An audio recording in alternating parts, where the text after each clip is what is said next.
Assalamualaikum warahmatullahi wabarakatuh. Kembali lagi bersama saya Riki Septian, mahasiswa HTNC semester 5. Di sini saya akan mempresentasikan materi saya tentang pengertian, ruang lingkup dan latar belakang perdata Islam dan kekuatan hukumnya yang berada di Indonesia. Sebelum masuk ke materi, jangan lupa komen dan like dan subrek ya kawan-kawan. Marilah kita masuk ke materi yang pertama, yaitu pengertian hukum perdata Islam. Sebelumnya, apa itu hukum? Hukum adalah seperangkat peraturan yang dibuat oleh yang berwenang atau negara dengan tujuan mengatur tata kehidupan bermasyarakat yang mempunyai ciri memerintah dan melarang, serta mempunyai sifat memaksa serta mengikat anggotanya dengan menjatuhkan sanksi hukum bagi mereka yang melanggarnya. Sedangkan hukum perdata adalah hukum yang bertujuan menjamin adanya kepastian di dalam hubungan antara orang yang satu dengan orang yang lain, kedua-duanya sebagai anggota masyarakat dan berada dalam masyarakat. Dalam terminologi Islam, istilah perdata ini sepadan dengan pengertian muamalah. Kemudian, frase hukum perdata disandarkan kepada kata Islam. Jadi, dapat dipahami menurut hemat penulis bahwa hukum perdata Islam adalah peraturan yang dirumuskan berdasarkan wahyu Allah dan sunnah Rasul tentang tingkah laku mukallaf dan dalam hal perdata atau muamalah yang diakui dan diyakini berlaku mengikat bagi semua pemeluk Islam di Indonesia. Menurut Muhammad Daud Ali, hukum perdata Islam adalah sebagian dari hukum Islam yang telah berlaku secara yuridis, formal atau menjadi hukum positif dalam tata hukum Indonesia yang isinya hanya sebagian dari lingkup muamalah. Bagian hukum Islam ini menjadi hukum positif berdasarkan atau karena ditunjuk oleh peraturan perundang-undangan. Contohnya adalah perkawinan, kewarisan, wasiat, hibah, zakat, dan perwakafan. Materi yang kedua yaitu ruang lingkup hukum perdata Islam. Yang pertama ada aturan mengatur hubungan antara manusia dengan Tuhannya disebut kaidah ibadah. Yang kedua yaitu aturan yang mengatur antara sesama anggota masyarakat disebut kaidah muamalah. Yang ketiga yaitu aturan yang mengatur antara manusia dengan lingkungan hidupnya disebut kaidah hukum Islam, kaidah hukum alam atau sunnatullah. Materi yang ketiga itu latar belakang.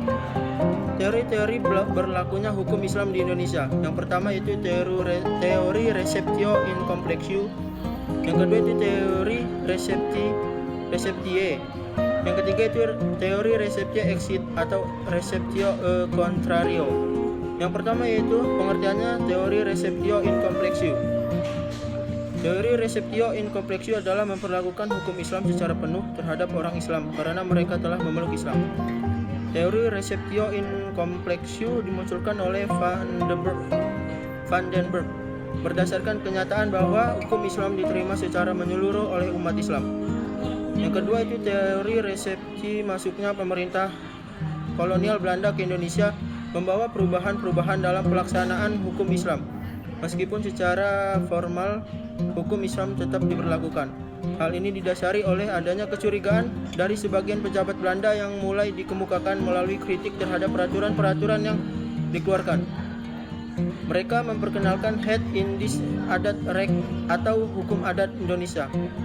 Kritik ini dimulai Cornelis van Vollenhoven tahun 1874 sampai 1933. Kemudian dilanjutkan oleh Christian Snoek Bourgonje dari tahun 1857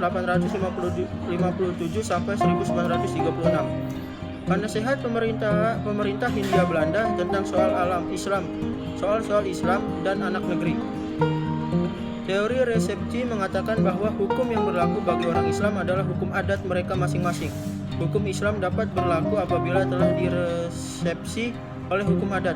Jadi hukum adatlah yang menentukan ada tidaknya hukum Islam. Muatan pokok teori resepsi ini adalah prinsip divide et impera yang bertujuan untuk menghambat dan menghentikan meluasnya hukum Islam dan membentuk konsep hukum tandingan yang mendukung politik pecah belah pemerintah kolonial. Selanjutnya teori yang ketiga yaitu resepsi exit atau receptio contrario. Teori ini mengatakan bahwa hukum adat baru berlaku kalau tidak bertentangan dengan hukum Islam.